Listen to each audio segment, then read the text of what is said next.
हरि ओम। ॐ सहनावतु सहनौ भुनक्तु सह वीर्यं करवावहै तेजस्विनावधीतमस्तु मा विद्विषावहै।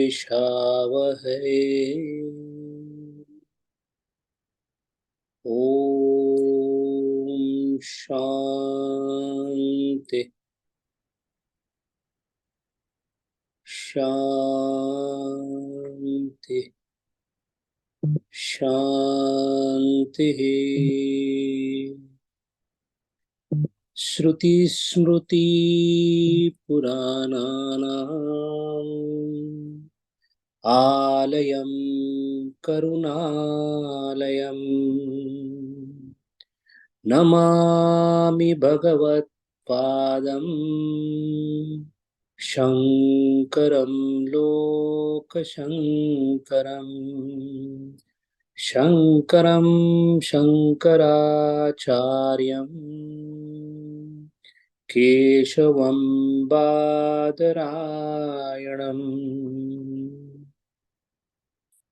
सूत्रभाष्यकृतौ वन्दे भगवन्तौ पुनः पुनः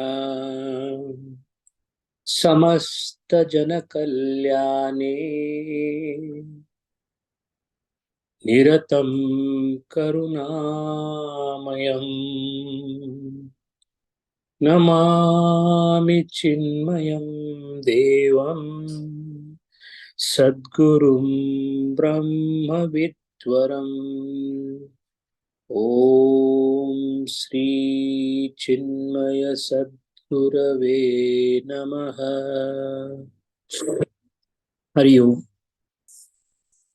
We are studying Brahma Sutra Shankara Bhashya, and so far we have covered 10 adhikaranas, and we are about to embark on 11th adhikarana. The 11th adhikarana is called Pratardana Adhikaranam. Pratardana Adhikaranam. If we take a cursory look at the universe, and when you are studying Brahma Sutra, our expanse of thinking, our power of thinking has to grow many folds. Now we are talking about the inquiry into the ultimate reality, or that truth which is beyond experience, that state which cannot be described by the experiential world. We are about to embark on a journey where,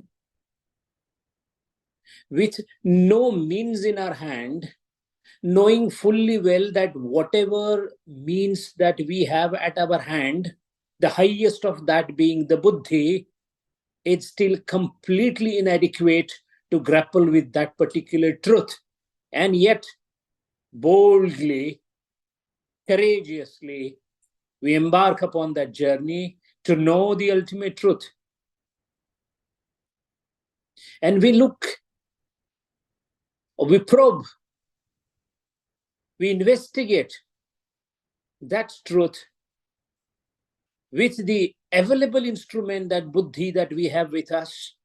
And that is why we need to stretch it, make it a penetrating part, make it a very sharp thing, so that we can observe, collate, understand, and perhaps pierce into the well that is always there in front of our buddhi, seemingly almost impregnable. So has been done by the rishis of the past. the Munis of the past, the great souls of the past, the great Swami Vivekananda of the past, and the great Gurudeva of the past, which clearly indicates that yes, it is not an futile attempt, but certainly an attempt worthy of its undertaking. And once one takes that as an undertaking, as an investigation, one has to expand to the fullest its intellectual capacity. Now we don't think in terms of small, minor items and terms as constituents of the cosmos, but we are directly tackling the cosmos or the universe or the creation itself.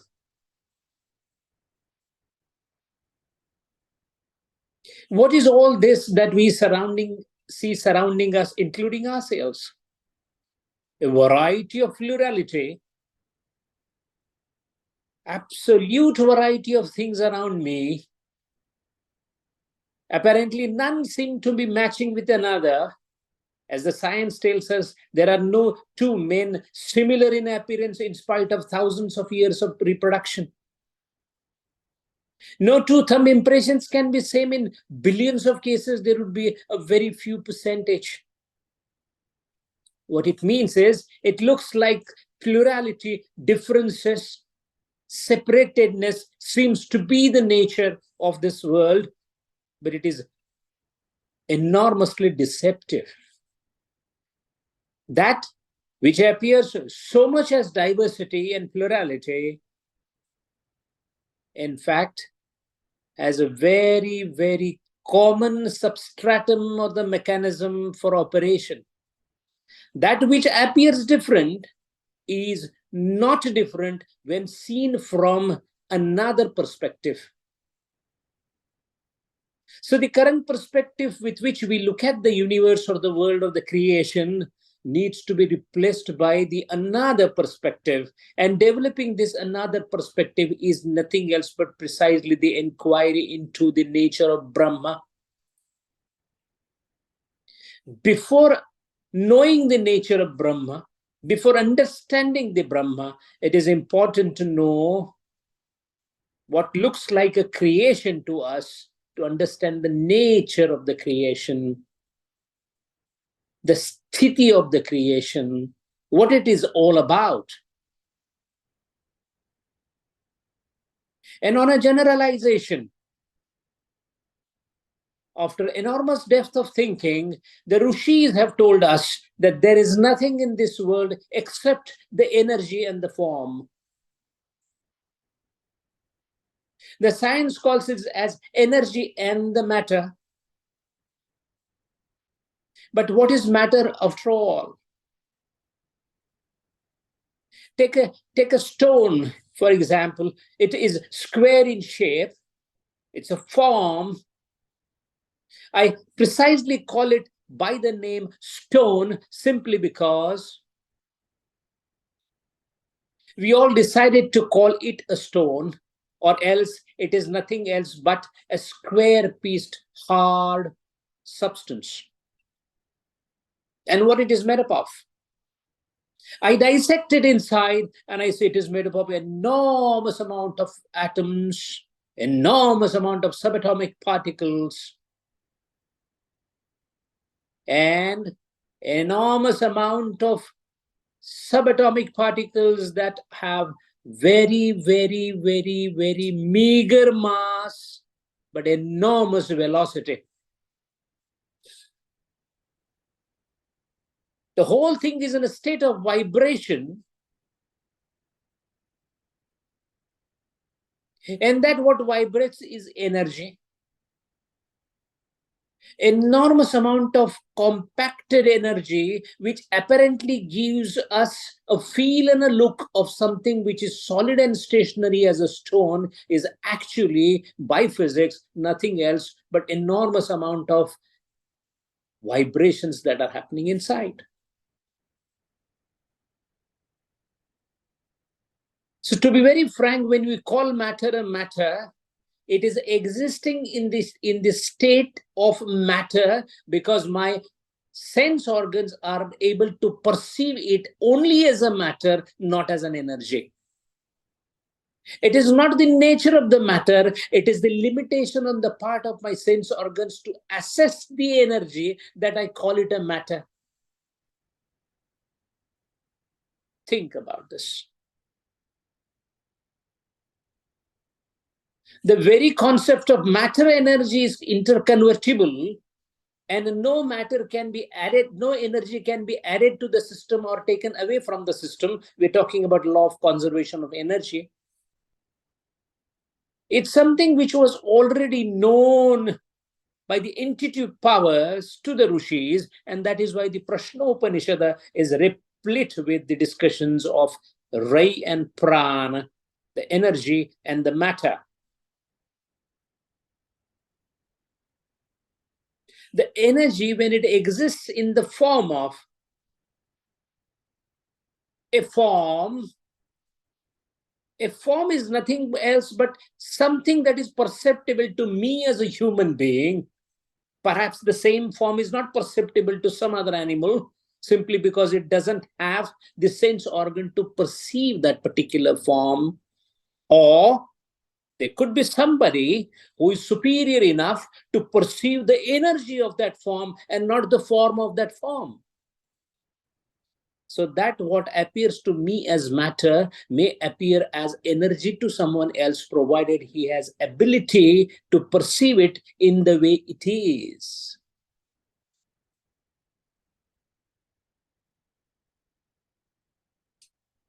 And these forms that we see as form appear from where? There are enormous numbers and quantity of formless forms which are yet to come in existence, where they are existing sheer in the pure form of energy, highly compact. Nothing else has been formed out of it. The modern science calls it as dark matter.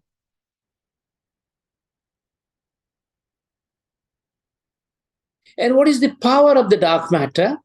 It can create enormous amount of forms. It's a huge succession of forms coming out of the dark matter or the energy. Energy becoming matter in the form of a form which is perceptible to us to be called as matter. Again, disintegrating, getting into the form of energy. The energy, the matter, the energy, the matter, the flow is continuous. The flux is on.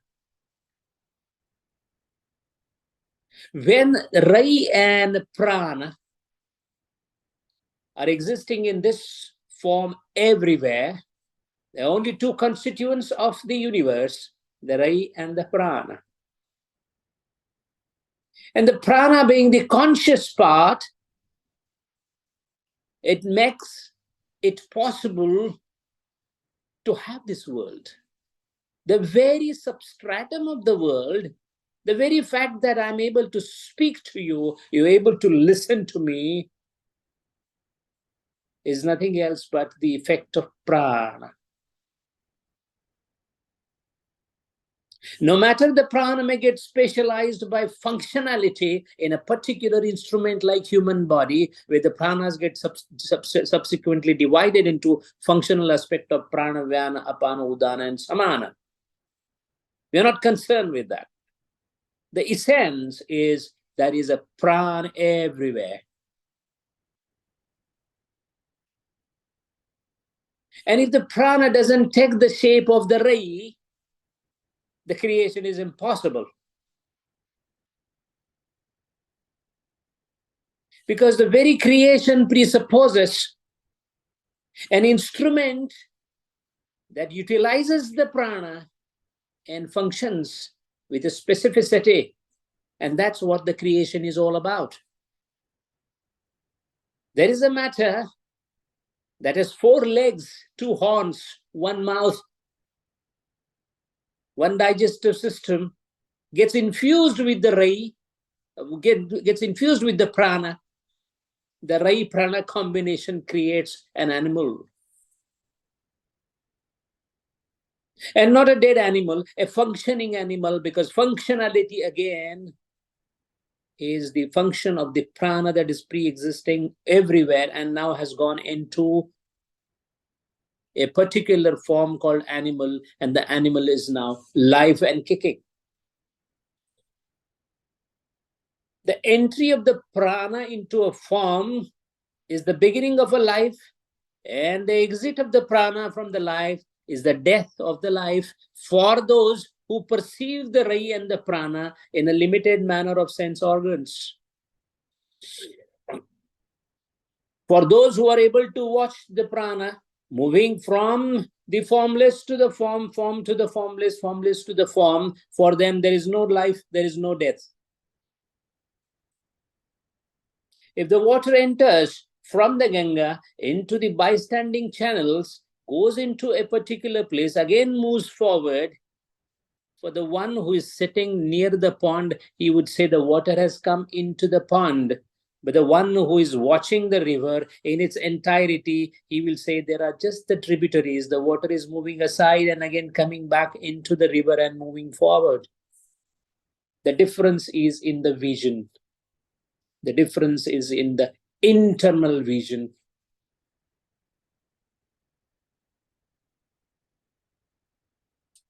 And again, that what has manifested as prana, that what has manifested as rai, in other words, the energy and the matter, of which the matter is perceptible to us as a thing, as an object.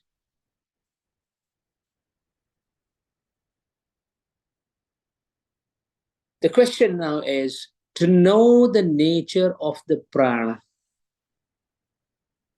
How do you know the nature of the prana? By first knowing the nature of the rai, the matter. And how do you know the matter? We know the matter as Mr. So-and-so, we know the matter as stone, we know the matter as tree. That is just the nama and the rupa. That's not what they are. A tree is a tree because I call it a tree. That doesn't mean I know the tree.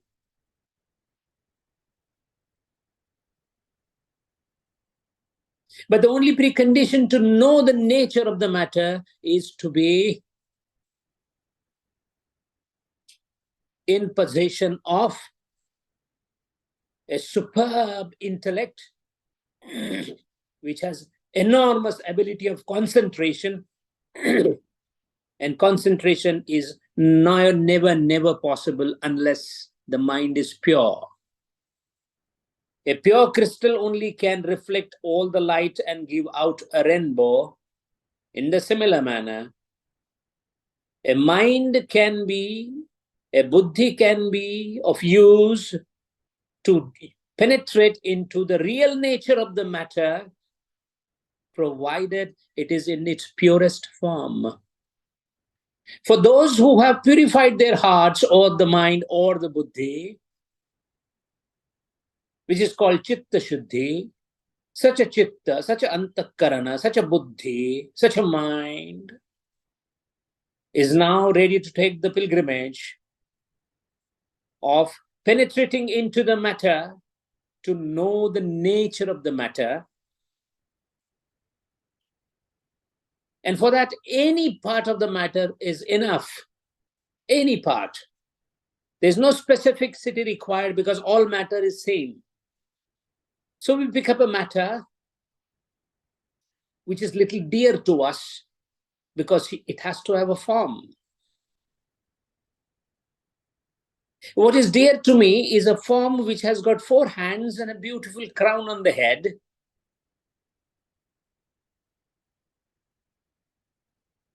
I may call it as a Vishnu. I may call it as a Narayana. These are just the names given to the matter that I will create in front of me, chisel it out from a stone or a metal. I call it as a Vigraha or Murti, and that's enough for me as a matter to focus upon, to know the nature of that matter.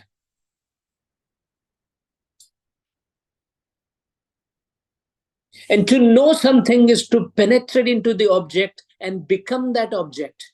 You cannot know in entirety about anything unless you become that thing. And to become that thing, you will have to lose and leave what you are and become what you are seeking. The seeker losing its existence and becoming one with what is sought, with the instrument of concentration, is the crux of knowing everything in this world. So when one tries to do this by focusing on the matter, he starts getting the realization that what I have been calling so far as the matter is nothing else but a form in which enormous amount of energy is pre-existing. It is pulsating, it is vibrating. I press it forward, use my sheer guts to move forward with again deeper concentration, and I realize that this particular vibration is the same vibration that is existing everywhere. And by knowing that one vigraha, that one matter, I come to know all the matters in the world.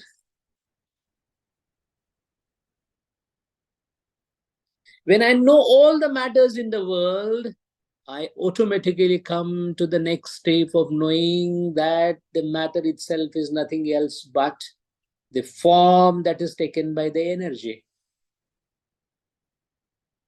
Now the yogi sits for the further concentration, and now he widens the scope of his understanding to the level that all of a sudden he realizes that the universe is nothing but just the energy. The energy moving everywhere, the particles of energy, the vibrating universe everywhere, suddenly taking the shape and becoming a form, losing the shape and a form, becoming the energy and the form or the matter, the pran and the ray and the pran, and this enormous exchange happening everywhere in the universe.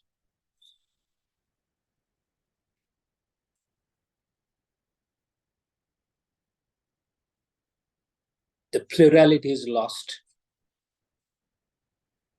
There is no variety anymore. That what is perceived as X and that what is perceived as Y is nothing else but the same pran and the ray. That which comes within the bandwidth of sensory perception becomes a form. That which is beyond the field or width of sensory perception is again in the form of energy.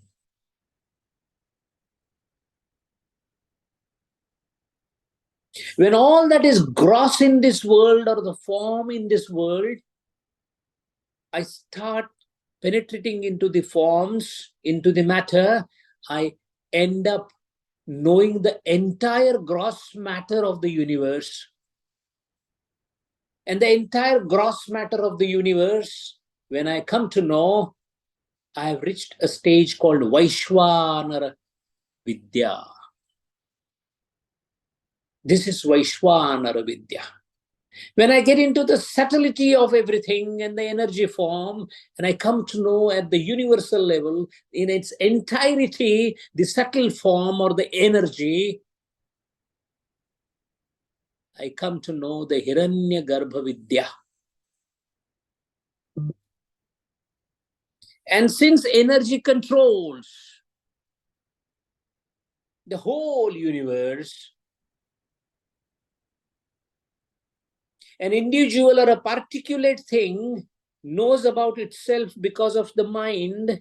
Now I have the minds and the minds and the minds of all minds put together.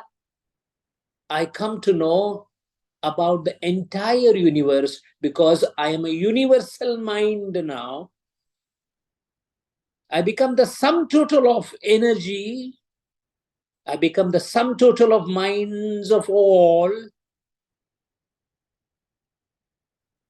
I become the Hiranyagarbha myself. Such a deity which has reached at this stage is commonly referred as Indra Devata.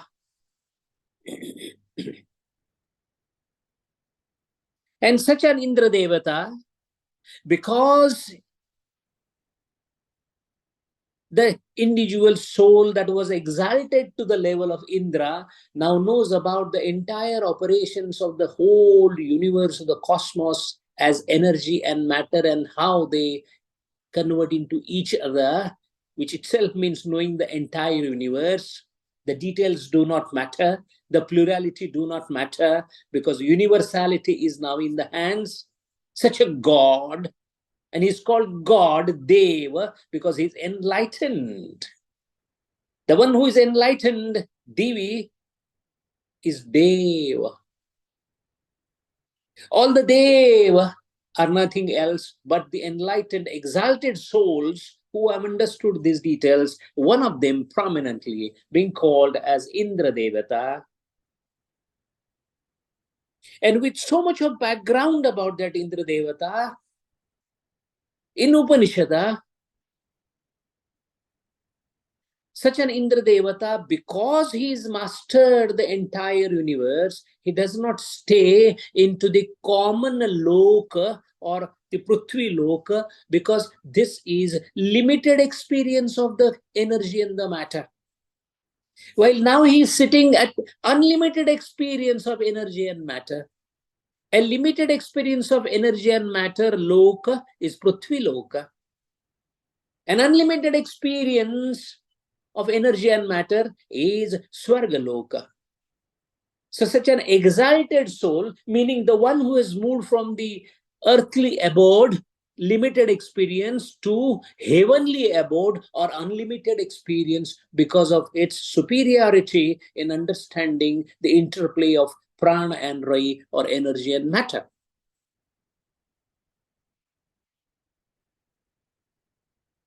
Kaushitaki Upanishad comes out with a story wherein a mortal like you and me called Pratardana, after conquering many wars, goes to Indra. Which wars has he conquered?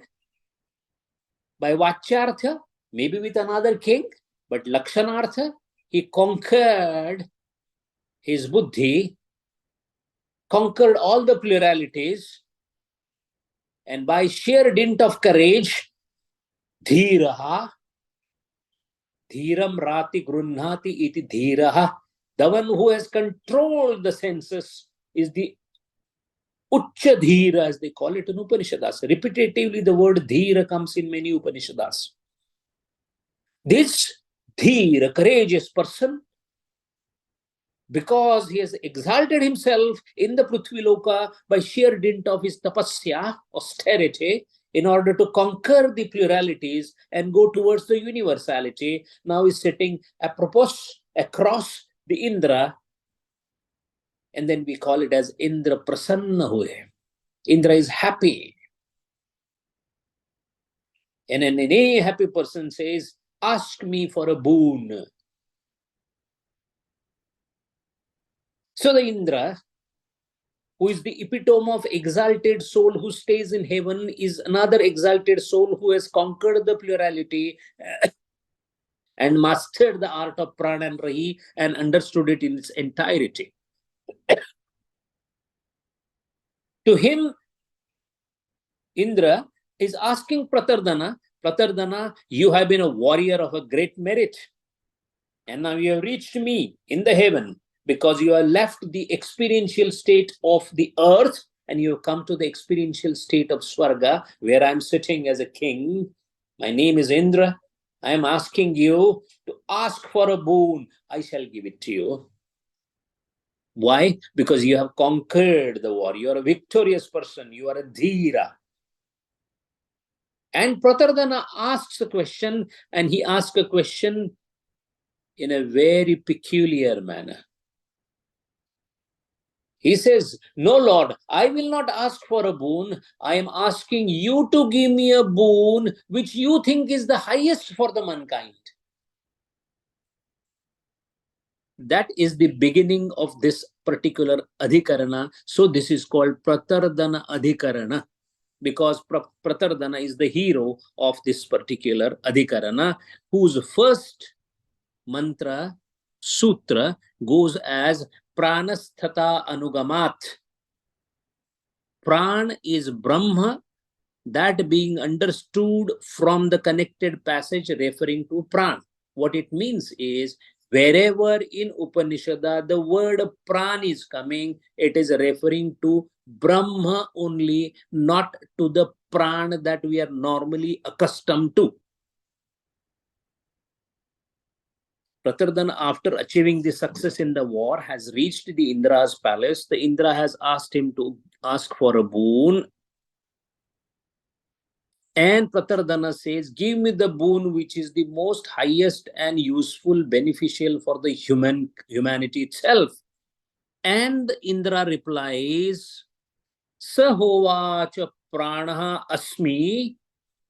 Sahovacha, Indra said, "Pranaha asmi, prajnatma tam mam." I am the prajnatma. Tam mam ayuhu amrutam iti upaswa. Do my upasana, upaswa, as what? Mam ayu amrutam. Think of me as immortality, because I am prana, pranosmi, prajnatma. I am pran, I am prajnatma. Worship me, do my upasana as amrutatva. This is the statement which is under consideration in this adhikarana, because the correct purport or the meaning of this particular statement is not understood by the Purva Paksha. They say there is a person called Indra speaking. Second, he is talking about the prana. So these two indicate that this is not the description pointing to Brahma, but they are talking about the prana that exists in the body to continue the functioning of the body as Pancha Prana. Prana cannot be Brahma. Prana is the operating organ, operating apparatus for keeping something live. So it is Achetana. So they are talking about Vayu called Prana. They are not talking about Brahma. That is the Sanshay, the objection. In the same Kaushitaki Upanishad, there are three other statements which are also the part of this particular adhikarana. It says, "Atha khalu prana eva prajnatma idam shariram parigrahya utthapayati." The pran, prajnarupa pran, holds the sharira, it beholds the sharira and maintains the sharira. This is another statement. So Purva Pakshi gets another advantage here. It says that, look, it is talking about holding and nourishing the sharira. That means it is talking about the prana which is coming through the vayu. It is not referring to Brahma. It is referring to prana which is achetana. There is another statement, Kaushitaki Upanishad, "Na vacham vijidnyasitam vaktaram vidyat." What it means? Know the speaker, not the speech. Upanishad is expert in giving very short, terse utterances of rishis, which creates a lot of confusion in the mind of reader. The statement in Kaushitika Upanishad is, it says, know the speaker, not the speech. This is another statement. And the fourth statement which is under consideration of Kaushitaki Upanishad is, "Sa esha prana eva prajnatma anando ajaro amrutaha." That prana only is prajnatma, anandarupa, ajara and amara. So these four statements in Kaushitaki Upanishad create enough confusion of a unripe mind or a Sanshayi or a Purva Pakshi saying that, and who says it? The Purva Mimamsak, who believes that doing rituals and karma is the only thing. They look at these statements as futile utterances. Why?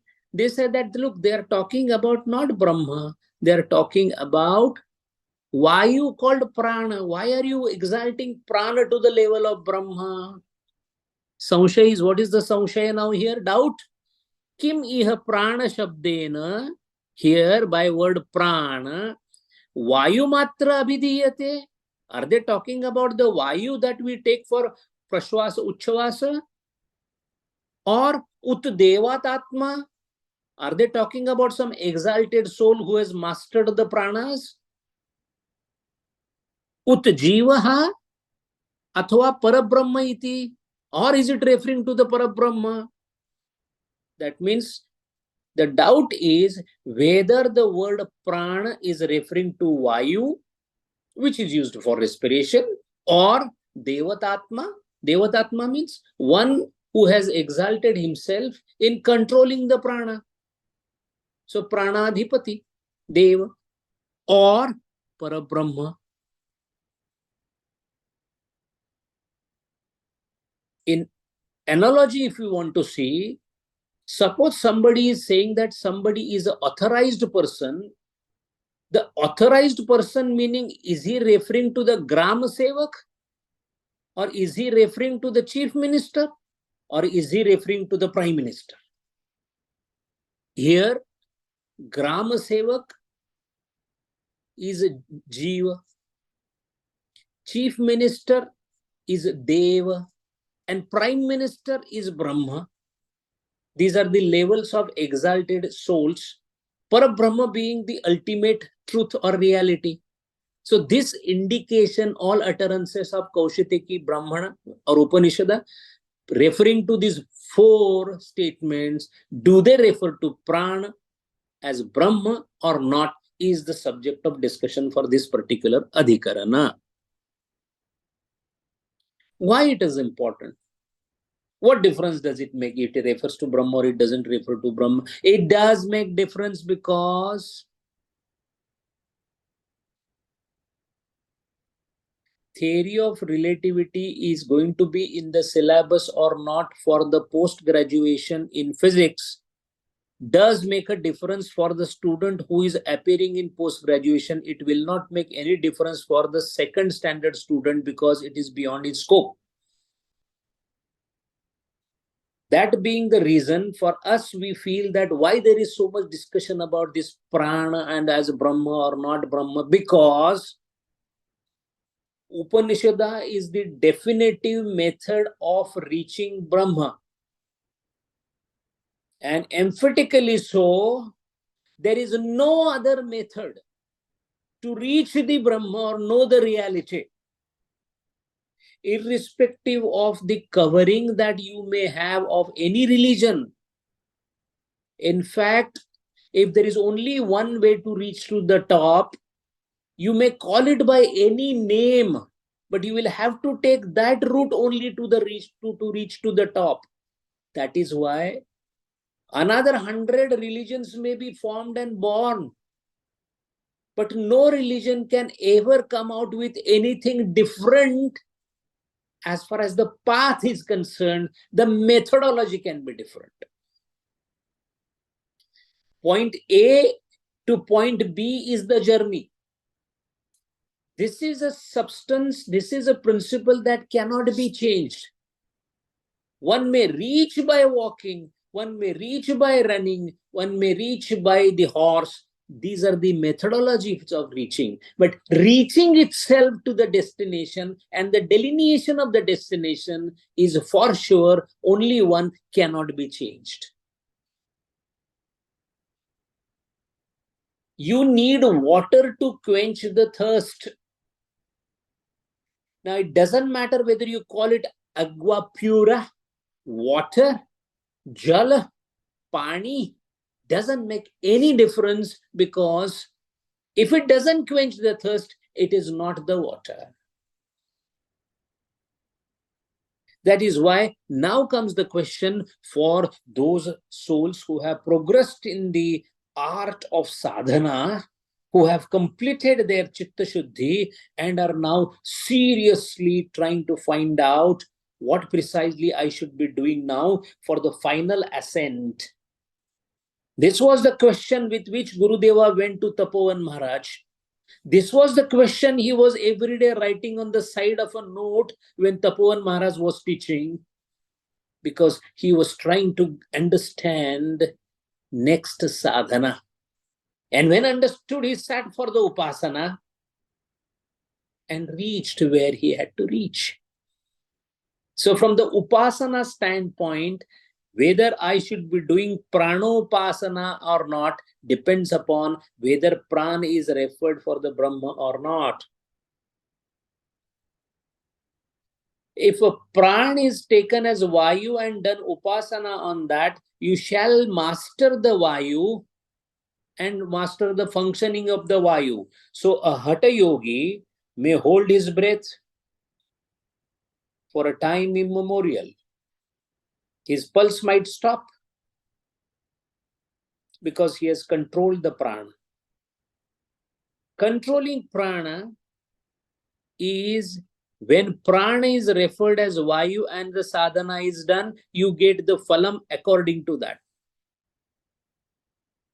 But when same prana is taken as the support or alambana for Brahma, then pranopasana can become Brahmopasana.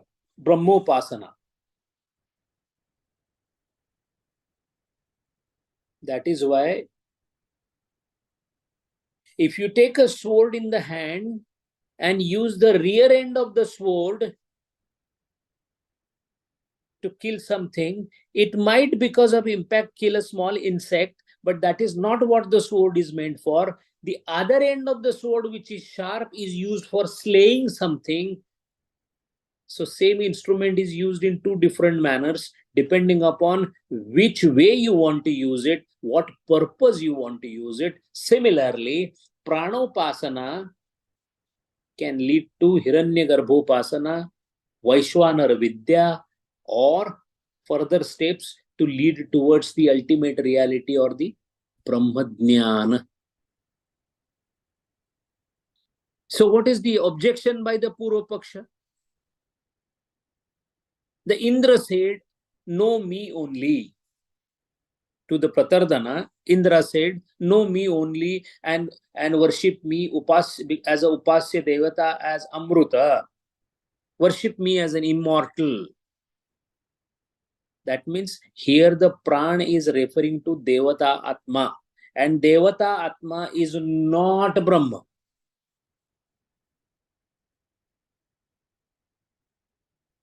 All gods have realized Brahma, but in functional capacity, a Devatatma cannot be Brahma. What does this mean? If I am Saraswati Upasaka, Saraswati being Devatatma, whatever functional aspect of Saraswati is there, I shall imbibe it to the extent of Saraswati herself, meaning I shall be the most Buddhimana Purusha, Buddhivanta. But Buddhivanta is one functional aspect of this existence. So functional aspect of the existence being mastered at its highest level are the representative devatas. Virya or the Vira. The Viratva can be obtained by worshipping Bhairava. The Ugra Bhairava will give me the Ugra Vira Rasa. I shall be exalted to the level where I can utilize all the functional aspect and the powers of being a Bhairava. And what a Bhairava does, We have seen what happened to Daksha Raja when the son-in-law Shankara was not invited for the yajna. The Bhairavas ransacked the Daksha kingdom, ransacking power. That's the aspect of Bhairava. When Swami Vivekananda did the upasana of Kali,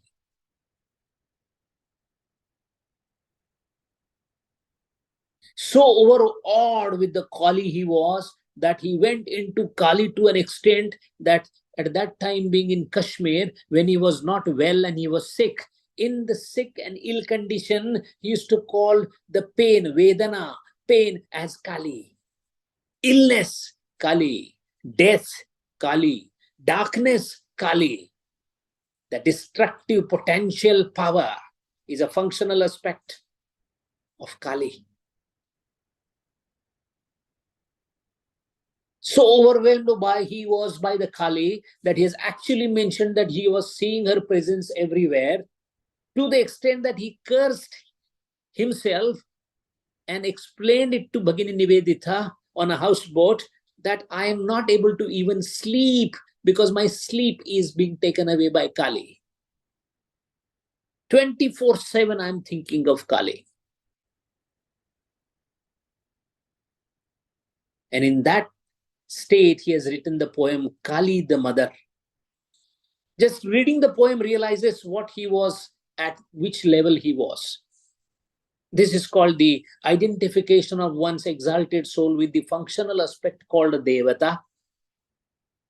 So the Purva Paksha is saying that yes, Indra is saying it, but Indra is talking about a functional aspect. It is a Devata Atma. It's not Brahma.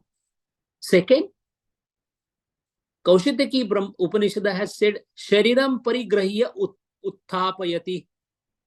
Pran looks after the Sharira. And looks after the Sharira means what? It is looking after the body.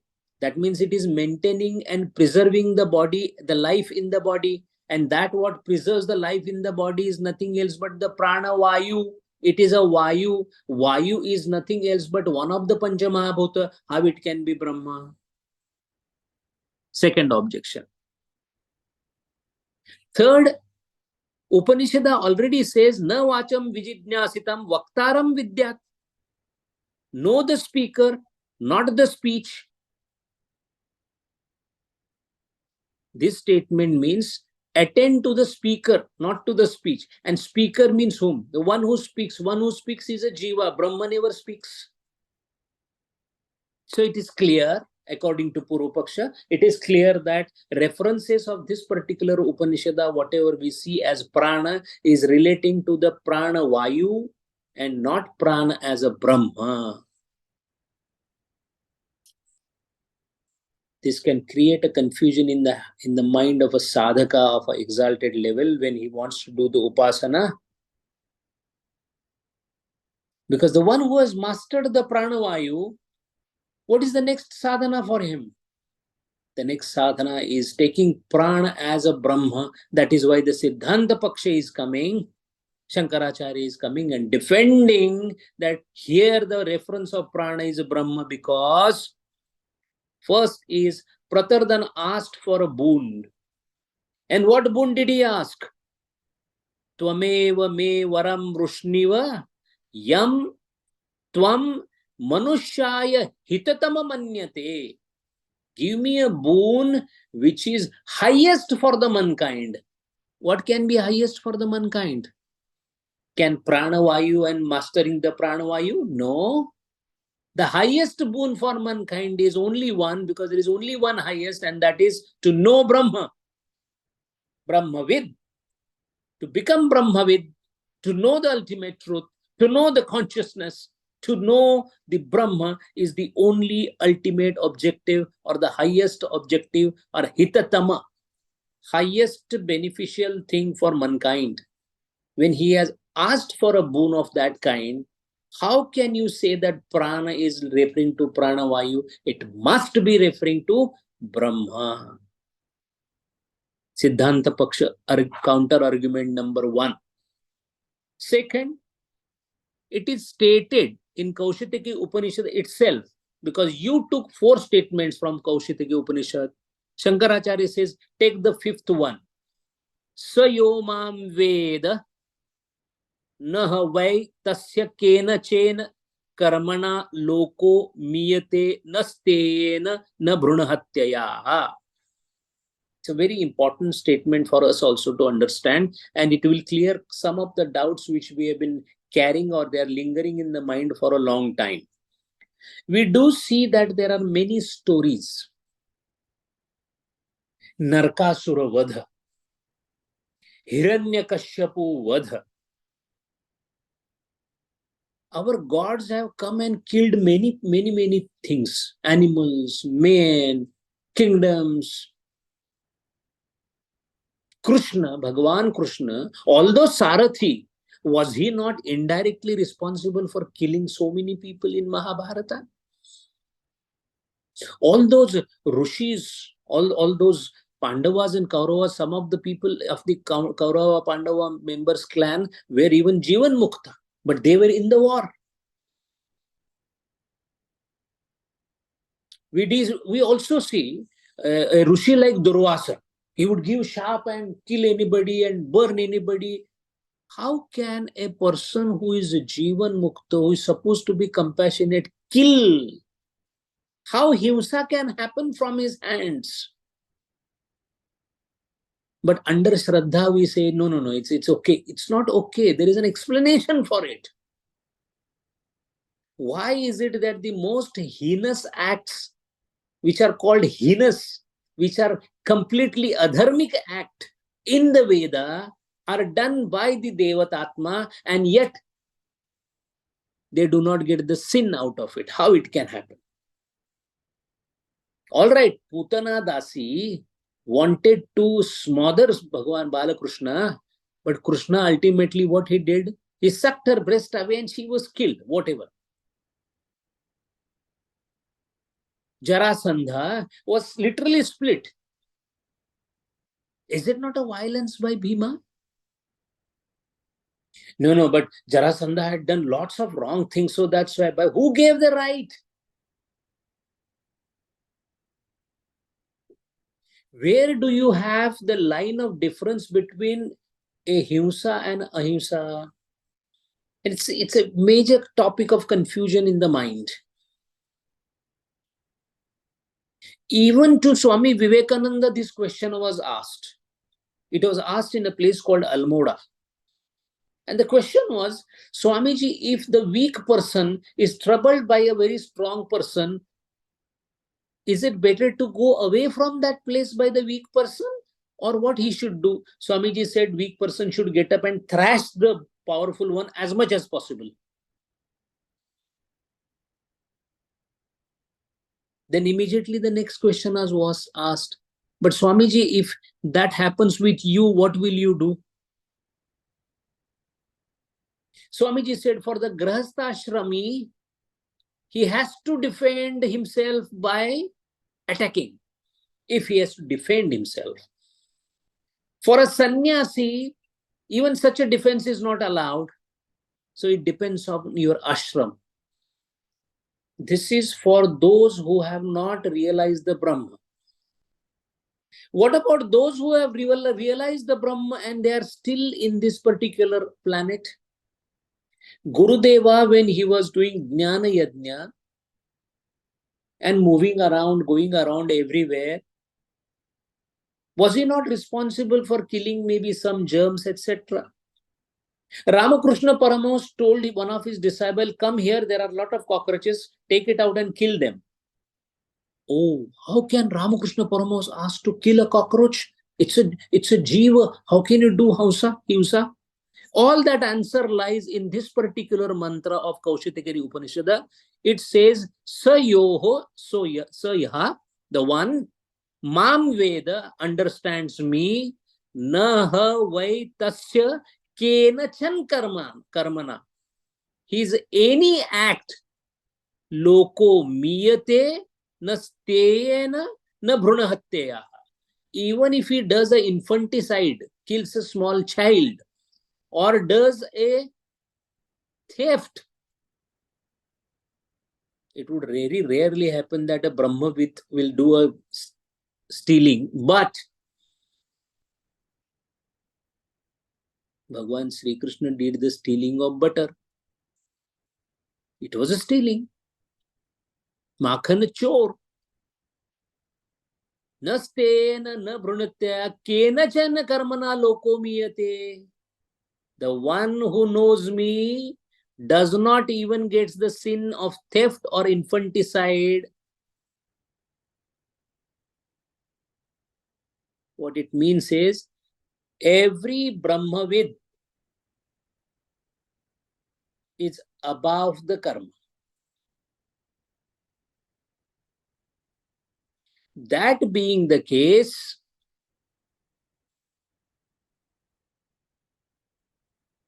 Indra here, whatever he is saying, is not a common Devatatma or a Jiva that was speaking, but Indra here is Brahmadnyani. That is why we will have to consider Prana as a Brahma, as told by Indra. This is second counter argument of Siddhanta Paksha. The third argument is, the title given to Prana is Prajnatma. Prajnatma is the word used by Indra Bhagavan for the Prana, and it can only be justified if Prana is considered as Brahma only. Otherwise, Achetana Prana cannot be Prajnatma.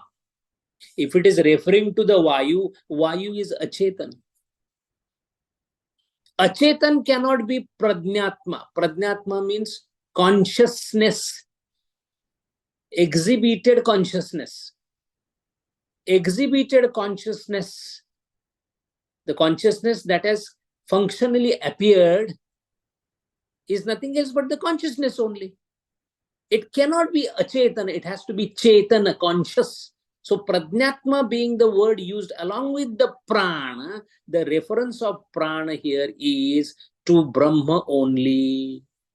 So in other words, Kaushitaki Upanishad, all the four utterances are only referring to Prana as a Brahma.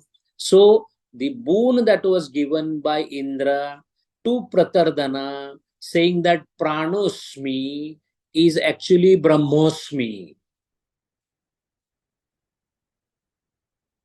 Ham Brahma Asmi. I am the Brahma, is what Indra is telling. And this he is telling after Pratardhana has asked for the highest boon. So it goes very, very clear in the mind that the reference of Prana as word in this Upanishad is a reference by Lakshanartha to Brahma only. The main purpose of Brahma Sutra is to explain the ambiguities or the samshaya that comes into the mind after the study of Upanishad. To get the doubt also and to clear the doubt also, one is expected to have studied all Upanishads, if not all, at least 12 Mukhya Upanishads, and mastered them along with the mastery over the Upavedas and the Vedangas, so that with the help of Vyakarana, Chanda, Nirukta, one can be ready to understand as well as to argue the interpretations. That is why, since it is neither your and my job to reach to that intellectual level, the path has been made simple by the Badarayana Rishi, the one who wrote this particular Brahma Sutra, and equally competently commented by none else than the Shankaracharya. So in the auspices of the lights thrown by these two stalwarts, one giving the sutra, another giving the bhashya, we are trying to understand and grapple with the ultimate reality That is why the doubts that they are discussing may not be in our mind, because we haven't studied Upanishad, or we haven't really thought to the level they are thinking yet. Since we have studied to decide, or we have decided and determined to study the Brahma Sutra, we are trying to get with as much intellectual power possible available with us to get into the depth of this. So this completes one mantra, one sutra of Pratardana Adhikarana. There are other three, because the Purva Paksha is not keeping quiet. They are again coming out with the counter arguments, which we shall see in the next session. Hari Om. ॐ पूर्णमदः पूर्णमिदं पूर्णात् पूर्णमुदच्यते पूर्णस्य पूर्णमादाय पूर्णमेवावशिष्यते ॐ शान्ति शान्ति शान्तिः हरिः ॐ श्री गुरुभ्यो नमः हरिः ॐ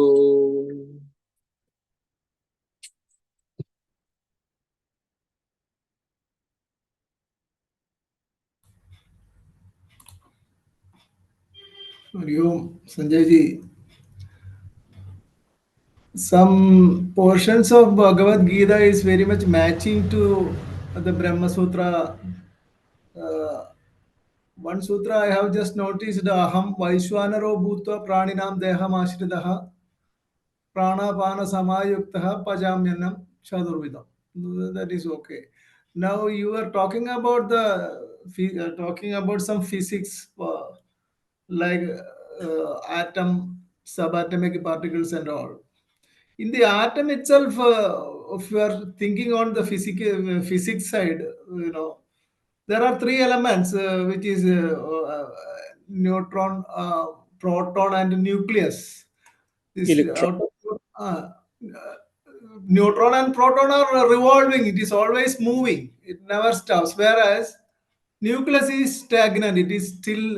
It is still, isn't it? So in the same atom, we have moving object and unmoving object.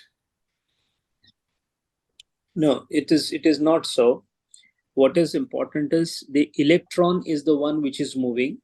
So base particles which you are talking at subatomic level, starting with first proton, neutron, and electron, of which the place of electron is into the orbits, which is called as a spiraling orbit around the nucleus, and these are relative velocities.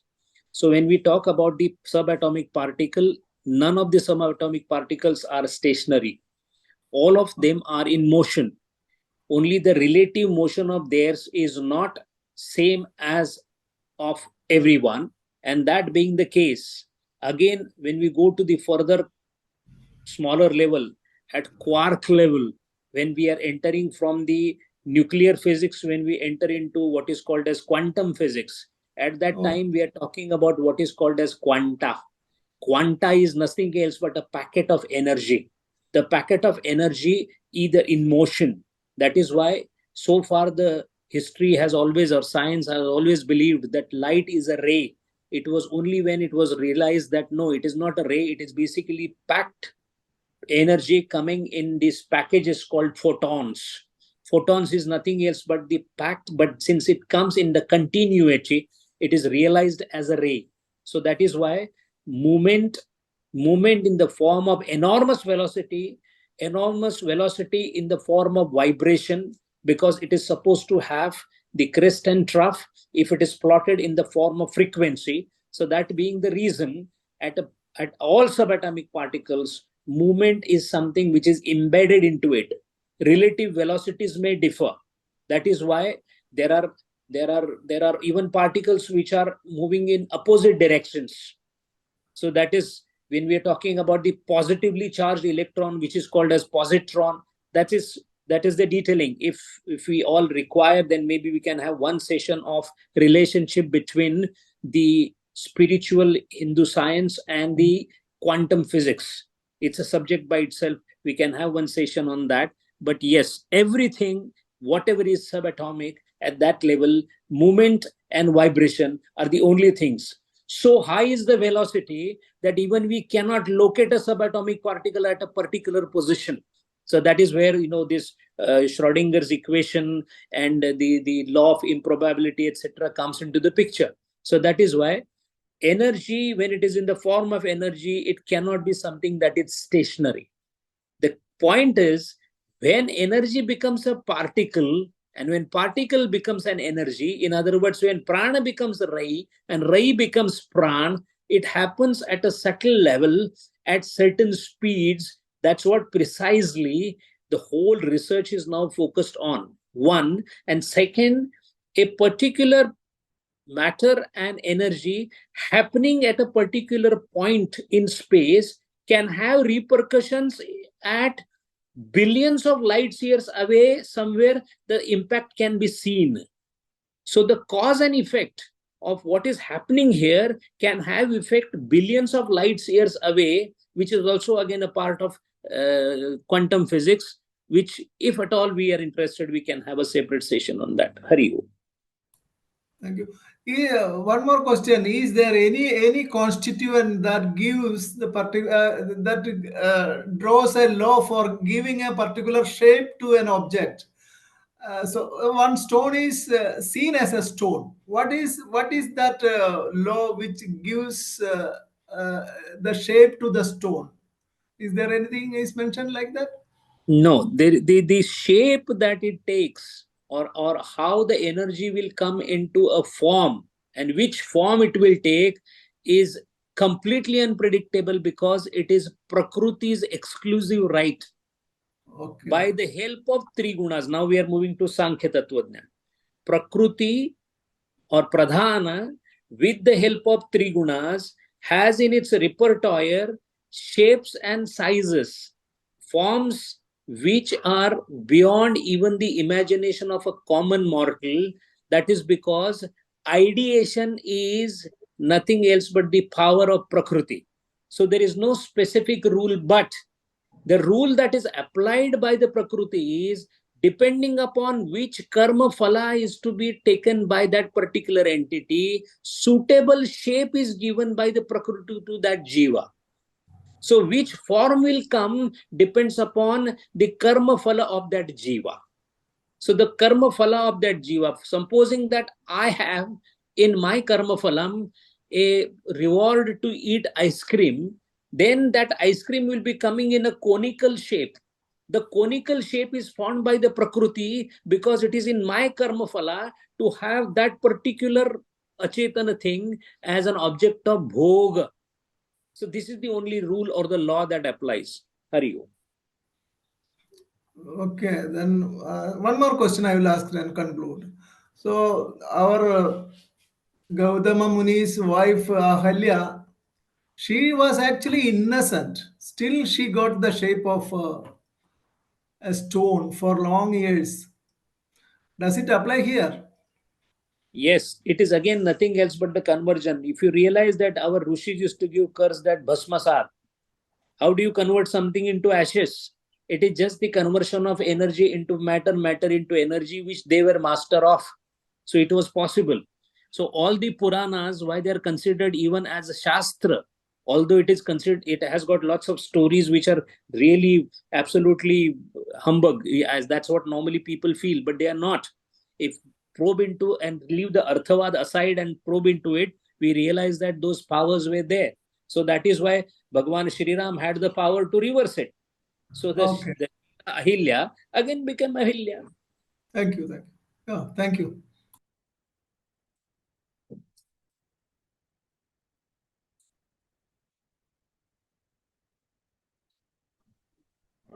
Hariom. Hariom, Dr. Sanjay ji. Hari Om. Yeah, I think it was excellent session about the Prashnobdishita references you have given about like a prana and rai. And just for understanding, this we can term as maybe like Prakriti and Purusha. Prakriti maybe as a like rai and prana as a maybe Purusha. Uh, No. yeah. That will be a mistake. Purusha is Brahma. Prana and Rai are the projections of Brahma. So prana and rai are the modalities of creating the universe. None of them are actually Brahma, they are Brahma Dyotaka. So Purusha and Prakriti is like Brahma and Maya. So Rai and Pran, these are the two modalities of the Brahma to create the universe.